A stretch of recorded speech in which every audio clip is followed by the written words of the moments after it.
იღუმენი ნიკონი, სიმდაბლე, წერილი მე-19. შემინდეთ, რომ დაგიგვიანეთ შეტყობინება ამანათის მიღების შესახებ. ეგნატეს ბრიანჩანინოვის სხვა წიგნები ხომ არ გიშოვიათ.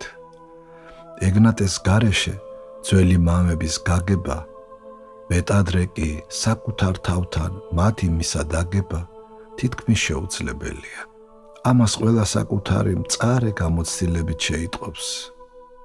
თუ ჭეშმარიტად ქრისტიანულ გზას დაადგება და არა ოცნებისას. ყველა სახის მოღვაწეობას კაცი უღრმეს სიმდაბლემდე უნდა მიჰყავდეს და თუ არ მიჰყავს, ესე იგი არჩეული გზა არასწორია.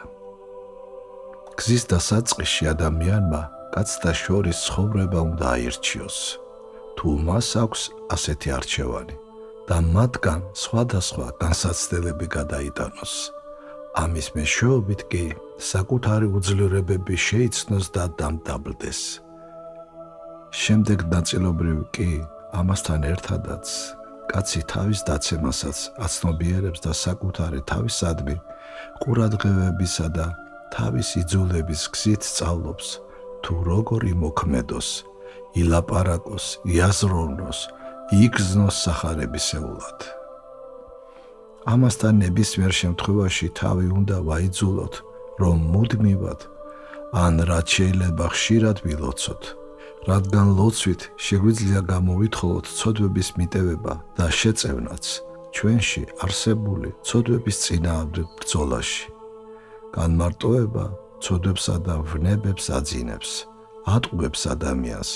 ეშმაკი შორდება ასეც და აფიქრებს, რომ უკვე თითქმის ყველა ვნება დაამარცხა. მერე კი მარჯვე დროს იხელთებს, რომელსაც თავადვე ქმნის და ვნებების უფსკულში გადაჩეხავს, საიდანაც ამოსვლას ბევრი უკვე ვეღარ ახერხებს. როგორ ვიცხოვროთ? კარგი იქნება მენახეთ, მაგრამ ჯერჯერობით თავის შეკავება აჯობებს. ამის მიზეზებიც არსებობს.